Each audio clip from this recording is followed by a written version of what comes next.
नमस्कार।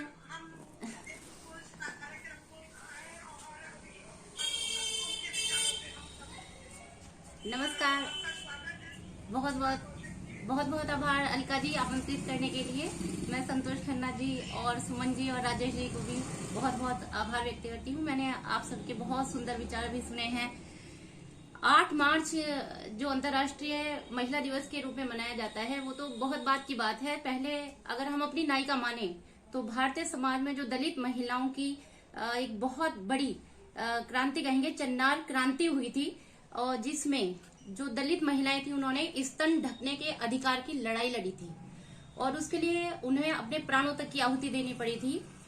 उसमें जो नायिका है वो है नंगेली, जिन्होंने केरल की जाबाज महिला थी, जिन्होंने स्तन कर प्रथा का विरोध कर अपने स्तन काट कर उन्हें केले के पत्ते पर सजाकर सरकारी कर्मचारियों को पेश किए थे। तो हम एक ऐसे क्रांतिकारी देश से निकले हैं जहां महिलाओं ने अपने प्राणों तक को दे दिया है केवल अपने अधिकार प्राप्त करने के लिए, कि उनकी एक गरिमा है, अस्मिता है। उसके बाद अगर हम अंतर्राष्ट्रीय पटल पर देखें तो 8 मार्च 1909-10 में अमेरिका के न्यूयॉर्क में शिकागो में कपड़ा मिल महिला मजदूर जो थी उन्होंने बेहतर वेतन शर्तों के लिए और काम के घंटे घटाए जाने के लिए हड़ताल की शुरुआत की थी। और उनका जो नारा है वो एक जानने योग्य है। उन्होंने कहा था, रोटी ही नहीं हमें गुलाब भी चाहिए, अर्थात हमें जीवन की ये अनिवार्य आवश्यकताएं पूर्ण करने के साथ साथ जीवन का एक सौंदर्य भी चाहिए। तो इसके साथ जो शुरुआत हुई है उस बहुत अच्छा एक अवसर है कि हम अंतर्राष्ट्रीय महिला दिवस के रूप में आज एक वेबिनार में जुड़े हैं और एक दूसरे के विचारों से अवगत हो रहे हैं। साथ ही जो संतोष खन्ना जी ने कहा है कि आज स्थिति ये है कि महिला बहुत बड़ा समुदाय सशक्त हो चुका है, पर वो सशक्त महिलाएं क्या अन्य महिलाओं को सशक्त करने में सक्षम हो पा रही हैं? हम राजनीति में आरक्षण की बात करते हैं महिलाओं के लिए, लेकिन जो महिलाएं चुनकर जा रही हैं क्या वो महिलाओं के मुद्दों को उठा पा रही हैं?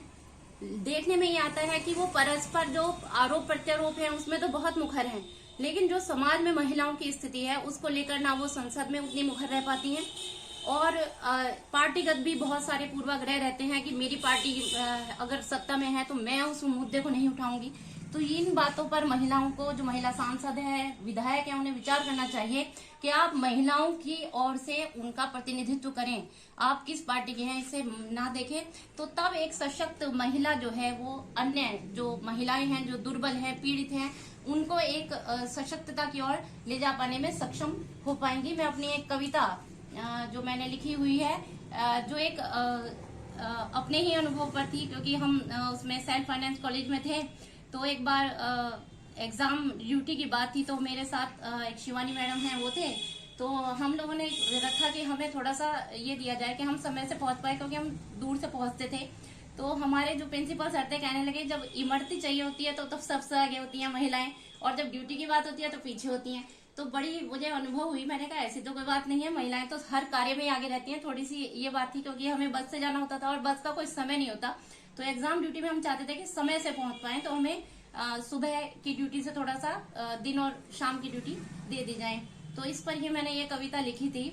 कोख में ही कत्ल होने से बची कलियां हैं हम, खिल गई हैं इस जगत में झेल कर जुल्मो सितम, मांगती अधिकार स्त्री भीख नहीं चाहिए, अपने हिस्से की हमें भी अब इमरती चाहिए। हमें पुरुषों के हिस्से की नहीं, हमें अपने ही हिस्से की इमरती चाहिए।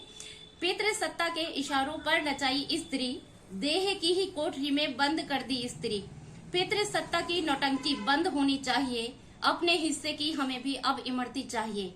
है पुरुष को ये अहम, नीच स्त्री उच्च हम, साथ साथ फिर भला कैसे बढ़ा सकती कदम, आइटम कहते हुए लज्जा तो आनी चाहिए, अपने हिस्से की हमें भी अब इमरती चाहिए। चौखटों को पार आई है जो भी स्त्री, पितृ सत्ता को नहीं भाई है ऐसी स्त्री। पितृ सत्ता ने स्त्री को बहुत वर्गों में बांटा है, या तो उसे देवी बना दिया है या दासी बना दिया है। एक अच्छी स्त्री है, एक बुरी स्त्री है। तो इसका इसमें विरोध किया है कि चौखटों से पार कर आई है जो भी स्त्री, पितृ सत्ता को नहीं भाई है ऐसी स्त्री, चीर हरण की भुजाएं अब तो कटनी चाहिए, अपने हिस्से की हमें भी अब इमरती चाहिए। तुम जलाकर देख लो सीता नहीं जलती कोई, न अहल्या न शकुंतला छल से ही डरती कोई, स्त्री को चैन की अब श्वास मिलनी चाहिए, अपने हिस्से की हमें भी अब इमरती चाहिए। मैरी वुल स्टोनकाफ हुई हैं, जो 18वीं शताब्दी की महिला लेखिका हुई हैं, ब्रिटिश लेखिका रही हैं। उन्होंने बहुत सुंदर बात कही थी स्त्री विमर्श को लेकर। मैं नहीं चाहती कि महिलाओं का पुरुषों पर अधिकार हो, लेकिन खुद पर जरूर होना चाहिए। ये स्त्री विमर्श की ही दशा और दिशा को निर्धारित करने वाला वाक्य है। हमें पुरुषों पर अधिकार नहीं करना है, हमें स्वयं पर ही अधिकार करना है। इन्हीं शब्दों के साथ मैं आप सबसे अपने शब्दों को विराम देना चाहती हूँ। बहुत बहुत धन्यवाद अलका जी कि आपने मुझे मौका दिया। बहुत बहुत धन्यवाद। बहुत सुंदर विचार और उससे भी सुंदर कविता आपकी, जो कि नारी के लिए प्रतिपल उसके सशक्त होने के लिए, यानी कि दोनों का बहुत खूबसूरत जो आपने कंपैरिजन किया है, तुलनात्मक जो अध्ययन प्रस्तुत किया कि अब वो नारी जो है पहले जैसी नारी नहीं रही है, हर मायने में सशक्त हो गई है। और दूसरी बात ये कि जैसे कि आपने बताया कि कुछ कुछ जो है महिला सदस्याएं जो है, महिलाएं जो है वो चुनाव जीत लेती हैं, लेकिन उनका वो अपना मंतव्य संसद में प्रकट नहीं कर पाती। पुरुषों के आधिपत्य के कारण कहीं ना कहीं उनकी आवाज, उनके मुद्दे संसद के शोर में जो है पुरुषों का वर्चस्व होने के कारण कहीं वो उनकी विवशता होती है, तो कहीं कहीं वो खास तौर से उनकी आवाज को दबा दिया जाता है। कहीं संसद के शोरगुल में इतना शोरगुल होता है तो वहाँ खुद ही दब के रह जाती है। तो महिला को अपनी पहचान बनानी चाहिए, मुखर होना चाहिए और मुखरित होकर के सामने आना चाहिए। बहुत खूब, आपके विचार बहुत अच्छे लगे। और अब मैं